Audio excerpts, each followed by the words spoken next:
저희 남편이 얼마 전에 직장에서 이제 연수 겸 여행 이렇게 해서 이제 갔는데 그 팀을 짜다 보니까 여자 두 분하고 저희 남편하고 이제 3명이서 이제 한 10일을 갔다 왔어요. 방은 두 개고 거실도 있고 뭐 이런 데로 갔다 왔는데 이제 간다는 소리를 듣는 순간부터 기분이 너무 안 좋은 거예요. 네, 왜냐하면 거기 이제 미혼도 있고 이제 한 분은 결혼하셨고 한 분은 결혼 안 했다고 하는데 이제 그때부터 남편이 너무 이제 그 서운하고 예, 억울하고 그 다녀오는 동안 내내 제가 마음이 너무 힘든 거예요. 10일 동안? 네. 다녀와서도 또 이제 그 뒤풀이 겸 이렇게 같은 직장이니까 이제 계속 이렇게 만남을 유지하는 것 같아서 근데 이제 그런 소리를 들을 때마다 제가 너무 이제 기분이 안 좋습니다. 그래서 감정 정리를 사실은 그 가 있는 동안 엄청 많이 하긴 했습니다. 제가 왜 남편한테 이렇게 기분이 안 좋을까, 화가 날까, 서운할까, 뭐 제가 왜 이렇게 억울할까 뭐 이런 거를 이제 신혼 때부터 이제 돌아가서 계속 감정 정리를 나름대로 하기는 했습니다만 아직 조금 그걸 어떻게 제가 그런 만남이 앞으로도 계속 있을 텐데 이제 그런 걸 할 때마다 제가 좀 화가 날 것 같아서 감정을 어떻게 좀 정리를 해야 될지 여쭤봅니다. 발을 묶어 놓을까? 손을 묶어 놓을까? 입을 꼬매 놓을까? 아닙니다. 눈을 붙여 놓을까?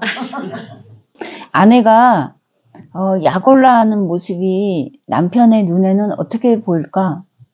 되게 재밌어해. 네, 재밌어 할 것 같습니다. 아, 내가 이렇게 매력 있는 남자야? 그러고 아내의 에너지를 더 먹기 위해서 아내가 불편한 상황이 어떤 상황인지를 끊임없이 계산해. 그럼 남편의 손에 놀아나고 있네? 네, 그렇게 그랬었구나도 열심히 했었습니다. 근데 아플 만큼 아파야 돼. 그래야지 지나가. 내가 조금만 더 예뻤으면 어땠을까? 내가 조금만 더 어렸으면 어땠을까? 내가 조금만 더 남편한테 살랑거려서 남편의 눈에 들었으면 어땠을까? 라고 하는 마음을 생각하고 살아가고 있었구나. 이러면서 내가 나를 위로를 해야 돼요. 네. 그러고 남편 떼버려야 돼. 남편을 생각하고 남편이 하는 행동에 대해서 내가 감정이 오르락거리잖아? 네. 그럼 그거는 남편의 노예야. 그러고 그 남편을 바라보면서 끊임없이 내 감정만 정리하면 깔끔하게 정리가 된다. 남편은 문제가 아니야. 예, 그건 알고 있습니다. 내 안에서 올라오는 시기, 질투, 그 마음을 갖다가 어릴 때로 가야 돼. 살아오면서 내가 걸리는 사람을 갖다가 아직도 잡고 있는 것은 있나. 잡고 있는 거 찾아야 돼. 시기, 질투했던 그 느낌도 찾아야 되고. 그렇게 하면서 여기에서 정리를 하거든. 네.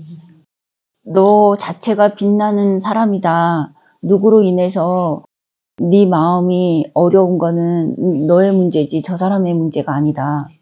자꾸 그렇게 징징거리면 저 사람이 입장에서 봤을 때 참만이 힘들다. 그 힘든 에너지를 서로 주고받는 거는 마이너스 게임이다. 라고 하면서 여기에서 막 정리를 하거든. 감사합니다. 앞에 했던 사람들도 다 똑같이 정리를 하긴 하는데 여기는 안 들어가고 저기는 들어가. 왜 안 들어가는 이유가 뭐냐면 고개가 이래. 뭔 얘기하는지 내가 들어볼 거야. 알겠다. 그 얘기 알았어. 이렇게 하면서 고개가 삐뚤어. 안 들어간 거야.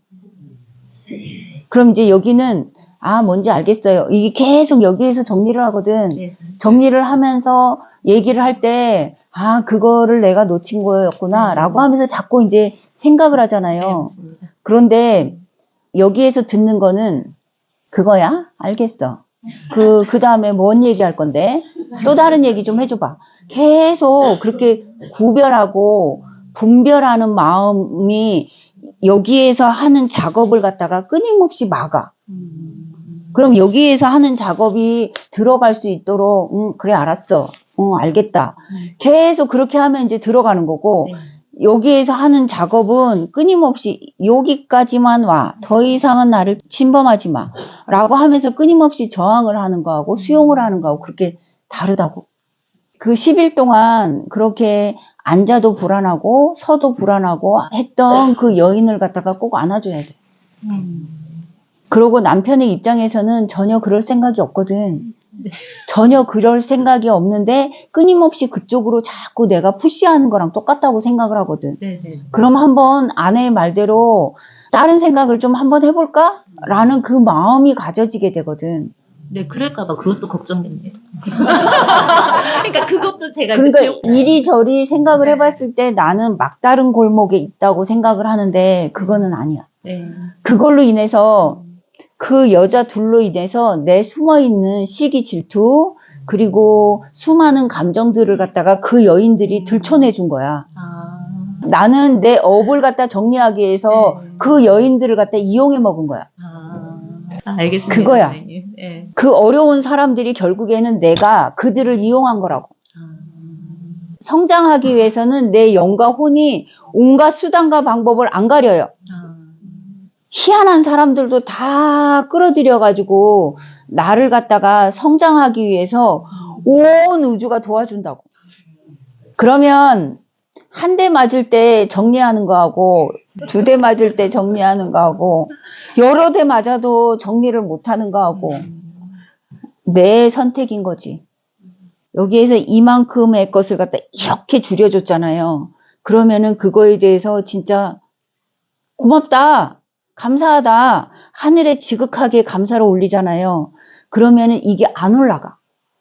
그런데 감사함이 없잖아요. 올라가.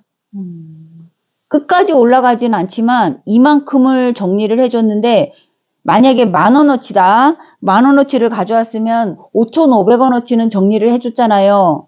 그럼 4,500원만 그때서부터 이렇게 시작을 하면 되잖아. 그런데 기어이 아니 잠깐만 2,000원어치는 조금만 더 해봐야 되겠어 라고 하면서 2,000원어치를 더 경험하는 사람들이 많다고. 그러면은 여기에서 5,500원어치를 정리를 해줬으면 4,500원서부터 이렇게 줄여나가는 걸 갖다가 하기 위해서는 감사합니다. 감사합니다. 감사합니다 밖에는 방법이 없어요.